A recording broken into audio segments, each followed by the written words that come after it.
Hey everybody, it's Justin Bonitz from Tallah, and you are listening to Distortion. All right, so how's it going? I'm fine, and you? My schedule is so messed up. I went to sleep at I want to say 10 o'clock in the morning, Yeah. woke up at 2 to give the lesson, and now I'm doing this. So I'm just like all over the place. I'm so sorry to take your time. Oh, no, it's okay. It's okay. I'm more than happy to do it. I love doing interviews. Thank you, thank you. So, a few weeks ago, you released your first album, Matriphagy, with your band Tallah. Yeah. It's a concept album. Can you sum up the story that is told by this album? Yes. So the short version would be that it's about this character named Kungan. He is trapped inside this building. It's not really a house. It's almost like a fortress, I guess. And he's living in there with his mother. He's probably like 20, 25 years old. He's never been outside before. He doesn't even know if the outside world exists. But he just starts going stir crazy, and he has the mom's name is Tallah, and he's got this stuffed animal rabbit. It's like his safety. You know how kids have those little stuffed animals, but he's an adult and he's still got it. And the rabbit's name is Labi Fu. So these are the three characters, and this bunny it starts talking to him and filling his head with all these terrible ideas, and he just kind of starts to listen to it and is like, yeah, that is a good idea. And he tries to escape, he fails, and eventually just loses his mind. He ends up like mutilating himself because he's got all these identity issues because his mother always wished that he was a daughter instead of a son. And so he's like, oh, here you go, mom. Do you want me now? And like all this crazy stuff. And then he just ends up killing her, eating her, and just goes totally nuts. And the story is technically non-linear because like the beginning of the album, Redacted, is basically the end of the album. So it's like you walk into it's like the cops just blow open this vault door, they come inside, and they're just like, what happened? And you just see just body parts everywhere. This character's just tweaking out and being crazy.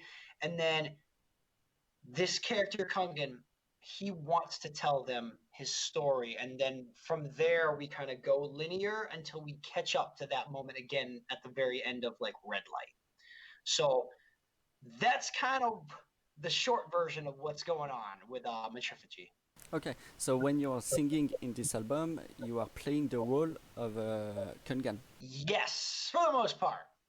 And where did you find the inspiration to write and create this story?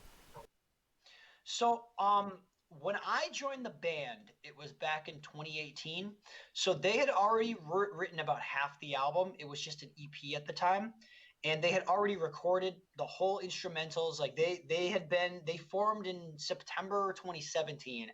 I joined in January 2018 because they had been looking for a vocalist, and then they finally found me. So when I got my hands on the instrumentals, I told Max, I was like, hey man, is it like cool if I make this a concept album? Because I just love writing concept albums. I love telling stories.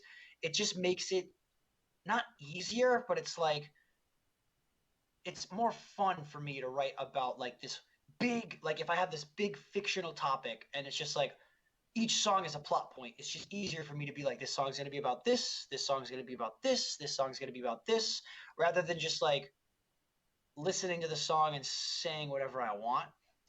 So I kind of had this idea where Max was like, yeah, you can make it a concept album, but make it dark. And I was like, all right, what's a dark concept to go with? And my mom and we have always had a great relationship. Like my whole life she was a fantastic mom, but at this point in my life, her and I kind of had this little like just like a small falling out. And I was like, you know, I am very frustrated with this. So I'm like, I'm going to take my frustration and just kind of write this whole fictional story and just like take that. And so it was like, it wasn't so much that like it was inspiration as much as it was like just like a pluck of like, let's take this tiny little bit of something that's going on and exaggerate everything, twist it, make it so it's a completely new thing, add all this fiction and all these characters, and it's like it just turned into this awesome dark concept. But that's what it started was just like a little pluck of something that was going on in my life, which was resolved shortly after. But it's just this pluck, and then boom, Matriphagy happened. Did you want with this album to create like something like an horror movie, but without the image, just the sound? Yeah, like I've never thought about it that way, but when you put it that way, that's totally what I see in my head. Like just this like kind of old school film noir, like just yeah, it's just a story. I could also see it as like one of those old school like black and white comics. Like the whole idea is that even though it's 2020, everything's kind of taking place in more of like an older time period. It's what I felt when I listened to the album for the first time, like an horror movie in my ears, you know? Yeah, definitely. And do you know already if there will be a second chapter in the story or with Tallah, or if you will write something completely new, a new story? So this is great. The next album is pretty much already written.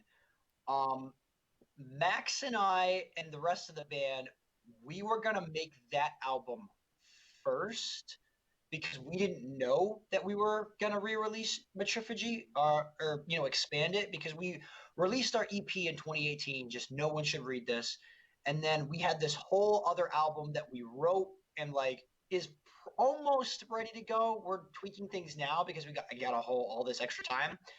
And then when the label was like, "Hey, how do you guys feel about taking your EP and turning it into a full length?"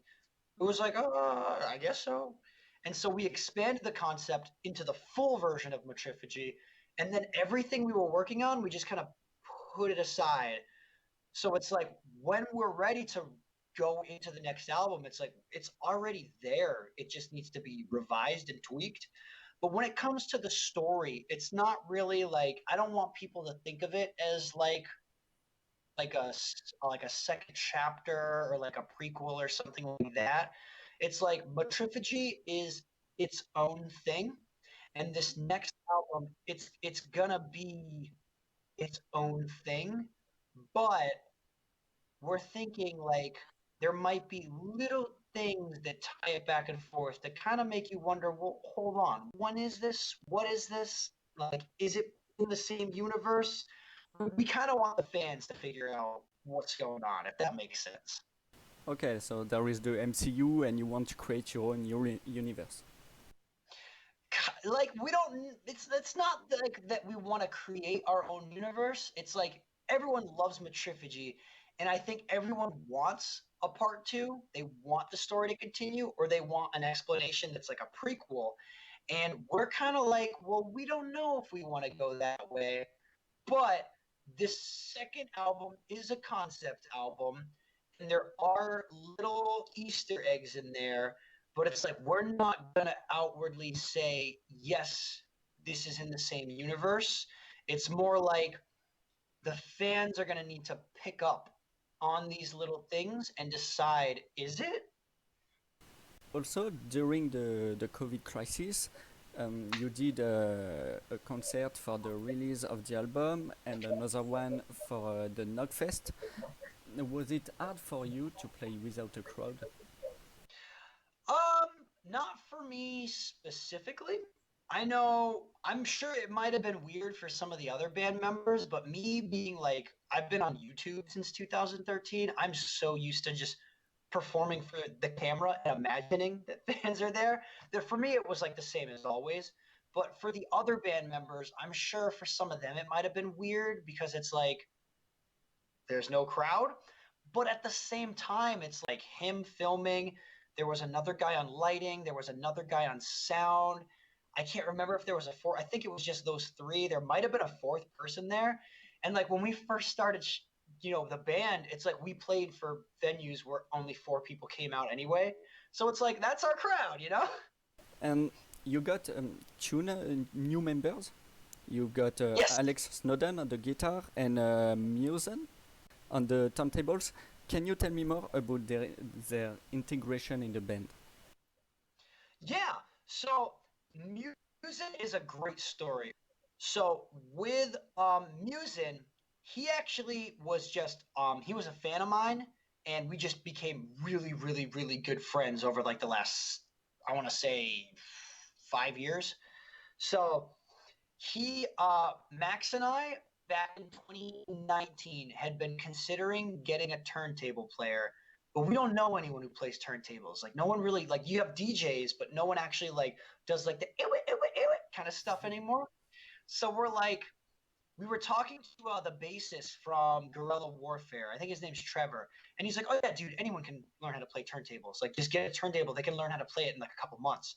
And I was like, "Really?" So I already know that Musin had great stage presence because he would come out and just go crazy in the crowd and just like start mosh pits, and he would just go nuts. So I was just like, Max, how do you feel about Musin learning how to play turntables and just being in it? And he's like, yeah, if he can do it, I'm all about it. So I was just like, Musin, you want to learn how to play turntables? He was like, yeah, absolutely. So September 2019, he buys a turntable, like his first one, and he's practicing it, just doing his thing. And then January 2020, he comes to the studio with us. He's never been in a band before. He came to like one or two practices. So all of a sudden we show up, and our producer, Josh Schroeder, kind of expected us to be a four-piece. And he's like, who's this? And we're like, he's our new turntable player, we think. And it was just like, okay. So we weren't even really sure how good Musin was at turntables because he only had 1 month to practice. And he was practicing his butt off. And then we get in the studio, we record everything else, turntables we did last pretty much. And he just killed it. He did so well. And we were like, holy cow, we might actually have a turntable player. So fast forward to like, what was it, March or April? It might have been May when COVID happened. And we had to do the music video for The Silo. That was our first single off the album. And it was a quarantine video. Everybody filmed their own parts, and Max edited everything. But I was like, hey, we should have Musin just film his hands. And just so it's like, uh-oh, whose hands are those? So everyone kind of saw the hands, and they were like, is it Max? Is it Justin? Who is that? Who's the turntable player? And we just weren't saying anything. And then fast forward a couple more months where we had Overconfidence come out. We're like, we'll show him in the background this time, but you'll never see his face. And there were these conspiracies where people thought it was Max's sister. They were like, who is the turntable player? It looks like Melody. And we're like, is it Melody? I don't know. Who's the turntable player? And then LED, you kind of get another glimpse of him, and people are trying so hard to figure it out. But the album release stream is when you finally saw his face, and people were like, is that Musin? Because a lot of my fans already knew who he was. And that's how he kind of joined the band. Alex is Max's girlfriend. So Max's other band, Next to None, toured with her other band, Dullskin, back in 2017. They met on the road. They fell in love. It's adorable. January 2020, we only played 2 shows all of 2020. There was one in Worcester, and there was one in like Long Island, New York.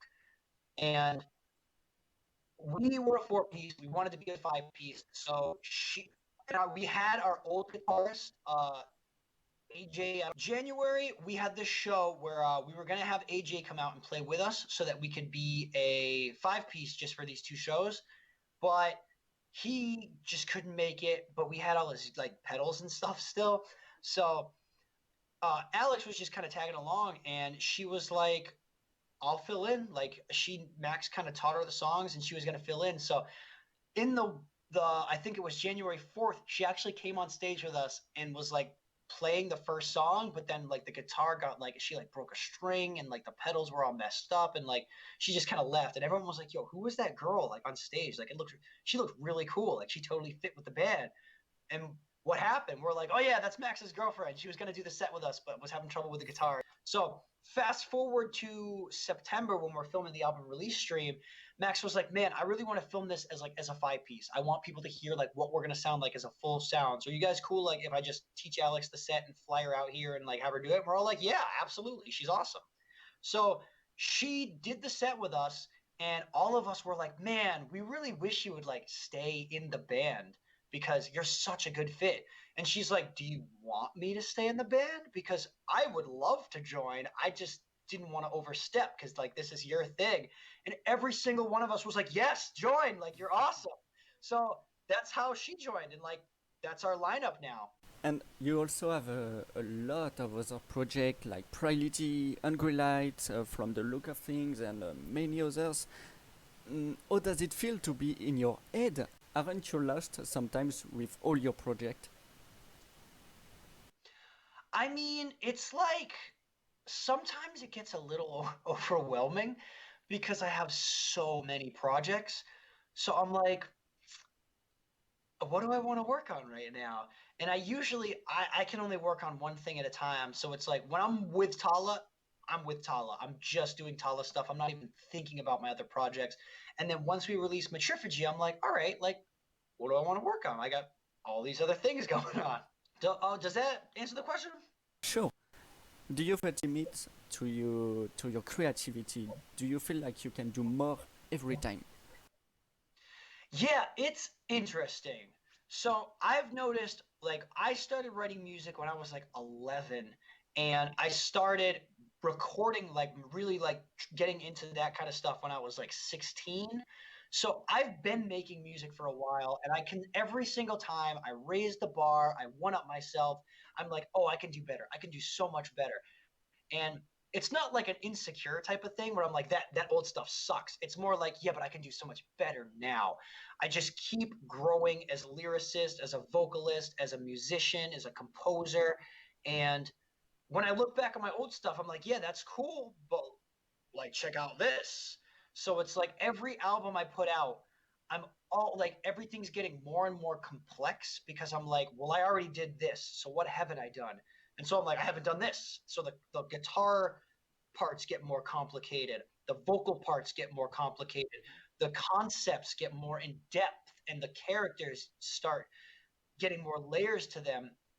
And with Matriphagy, I think vocally that is probably the most impressive and most difficult thing I've done so far, because like when I listen to like Hungry Lights, it's like, oh, there's just like a lot of singing, there's a lot of screaming, but the amount of techniques I'm doing in Tallah, it's like you can tell I'm continuously trying to one up myself. So it's like, where am I going to be in like 10 years? Like, when's it going to stop? And I saw in some interview when someone asks you who are your inspiration, you answer Disney villains. Can you Yes. tell me more about it? So it's not like necessarily like exclusively Disney villains.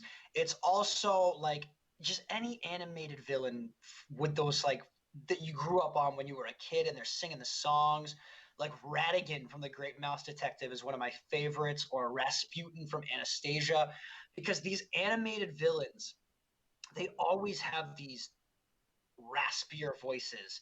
And you know, like the heroes, they're always like, you got like the Hercules where he's like, I will find my way. And it's just like, oh, the hero. But then you've got like Rasputin coming in like, in the dark of the night, I was tossing and turning. And there's just so much more to it. And it's just like, they all have this air about them. It's almost like they're evil, but there's this sassiness to them. Like, ironically, like when I think about the ultimate perfect like musical villain, it would be like a French villain where it's just like they just have this attitude to them that a lot of other villains from like other cultures just kind of fall short, in my opinion. You said And I don't know why, but that idea of like a French villain is just like they just have this like and it's just so good. And so I kind of think of that, and then you fuse it with like the Disney theatrics, and you put it all together, and it's like this is what I'm trying to portray. Just like this kind of like this. It's not necessarily like an evil villain, but it's like this is what I want, and this is how I'm gonna get it, regardless of how anyone else feels. And there's just this sassiness to this, and it's perfect for like my personality, my vocal style, and just what I'm trying to like accomplish. can you speak French? I wish I could. I cannot. I cannot speak any other languages except I dabble in Jamaican patois because I'm half Jamaican. Yes. And musically, who are your inspiration? So like non-vocally, just like music. In the music, yeah, not especially vocally. Musically, I'd say one of my biggest inspirations is this band called Disillusion. Um, they're from Europe. I can't remember if it's Germany, but it's one of those areas of Europe, and they're like this progressive death metal band. And musically, they're one of my favorites because the stuff that they come up with, it's like it's heavy, but then there's these melodic, epic parts where it's so uplifting. Like it's like if even if you took out the vocals, the whole album is telling me a story on its own, just instrumentally. I love stuff like that. Slice the Cake is another one, progressive deathcore band. They do the same thing. It's like you could take the vocals out and it's still amazing, but when you put the vocals in, it's like it's great. There's this local band where I'm from called Pathogenic. Same thing, with or without the vocals. It's just so good. So it's like I really like prog. They really like progressive deathcore and progressive death metal, but like pure prog, just prog metal, like I never really liked it. I never got into like Dream Theater or Rush, and it's so ironic, but it's just I've never got into that. But I love like progressive deathcore and progressive death metal specifically because it's like here's a little bit of everything I love. I grew up on a lot of acoustic rock. I grew up on a lot of rap, so that's where the new metal comes in. I grew up on lots of like Charlie's Daniels Banner, the violin, and like the Legend of the Woolly Swamp and stuff like that. I grew up on a lot of Metallica, Led Zeppelin, AC/DC, Iron Maiden. Like there's so many bands, classic rock, acoustic rock, 90s rock, just all have this sound. And when it comes to the music that really inspires me, it's like I look for stuff like progressive deathcore, where it's like, here's a little bit of all of that, but mostly this really heavy stuff. So with Tallah and with Hungry Lights or anything I'm doing, it's like I'm trying to find that sound that's everything that I love, but in one spot. Tallah has some new metal sound. What would you say to people who think that new metal died in the beginning of the century? So honestly, I don't know what I guess I would say I don't think that new metal ever died personally. I new metal reached its peak like that early 2000s, but when I think of new metal, I think of Korn, I think of Slipknot, I think of System of a Down, Disturbed. Those are all like Linkin Park. Those are all like still the biggest bands right now in metal. Like Lamb of God is a big band, and you've got these other pretty successful, pretty big bands. But it's like when you think of the bands that draw these massive crowds, it's Slipknot, it's Korn, it's Linkin Park, it's System of a Down. They never died. They never went anywhere. They're the biggest bands. So I'm like, new metal didn't die. People just kind of stopped doing it. But the pioneering new metal bands are the biggest bands today. So it's like a lot of bands I think are realizing that and are like, hey, why did people stop doing this? Like, let's bring it back because it's an awesome sound. And even if I'm not going to sit here and say everybody loves new metal, but like who doesn't love Slipknot? Who doesn't love System of a Down? Like, everyone loves these bands. So it's like, anyone who's actually going to say that nu metal died or that it sucks is like, did it? Does it? Yeah, I agree. Well, do you have a last word for your French fans? Oh, I have always dreamed to come into France. It's like my biggest places ever since I was a kid that I've always wanted to go to. It was France, it was the UK, and it was Australia and Egypt. And we already hit the UK. As soon as the COVID-19 stuff is over, I can see us coming to France, and I'm really excited. I love drinking wine, and I heard you guys have the best wine, so I'm excited about that. I have I have a couple French vocal students, and I love the accents. I just really want to come to France, so I hope you guys will have us because it's been a dream of mine forever, and I'm so excited. We are here for you to come. No problem. We are waiting. Awesome. The door is open. Excellent. Not for the moment because COVID, but the door is. Yes, as soon as that clears up, we're ready. Thanks a lot, Justin. Thank you. Is it John, right? Right. Or is it pronounced differently? No. All right, cool. Thank you so much. Thank you. I hope to have you again for another album and Oh, absolutely. or We would any love other to. project. No problem. I stay in touch. All right. All right, have a great night. You too. Goodbye. Bye-bye.